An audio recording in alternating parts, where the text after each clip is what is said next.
కడప జిల్లా బద్వేల్ మున్సిపాలిటీ పరిధిలోని పలు పానీపూరి ఫాస్ట్ ఫుడ్ సెంటర్స్ లో మున్సిపల్ కమిషనర్ ఆకస్మిక తనిఖీలు చేశారు. నిషేధిత ఫుడ్ కలర్స్, టేస్టింగ్ సాల్ట్, నిషేధిత ప్లాస్టిక్ కవర్లు స్వాధీనం చేసుకున్నట్లు చెప్పారు. ప్రజల ఆరోగ్యం దెబ్బతినేలా చేసే ఫుడ్ కలర్స్, టేస్టింగ్ సాల్ట్ వాడిన వారిపై కఠినమైన చర్యలు తీసుకుంటామని నిర్వాహకుల్ని హెచ్చరించారు.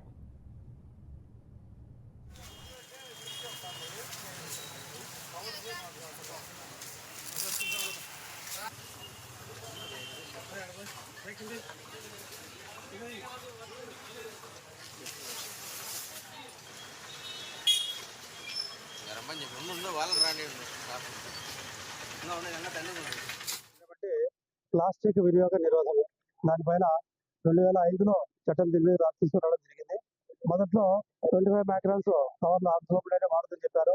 తర్వాత ఉన్నటువంటి కారణాల చేత 50 మైక్రాన్స్ రావడము, తర్వాత గత సంవత్సరం 2023 జూలై నాటికి ఏదైతే రా మెటీరియల్ ఉందో ఫ్యాక్టరీలు కానీ లేదంటే మ్యానుఫ్యాక్చర్ కానీ అమ్మకదారులు కానీ ఆ టైం నుంచి వాడదని చెప్పి సుప్రీంకోర్టు ఉత్తర్వులు కూడా ఉన్నాయి. గతంలో దీనిపైన కూడా ఒకసారి మేము హోటల్స్ కానీ లేదంటే మన పానీపూరి సెంటర్లు కానీ ఫాస్ట్ ఫుడ్ సెంటర్లు కానీ అందరికి కూడా ప్లాస్టిక్ సంబంధించిన వస్తువులు ఏది వాడదని కూడా మేము ఇంటిమేషన్ చేశాము. ఎందుకంటే దీనివల్ల ప్రజలకు క్యాన్సర్ వచ్చే అవకాశాలు ఉన్నాయనేది ప్రభుత్వం గారి పరిశోధనలు తేలింది.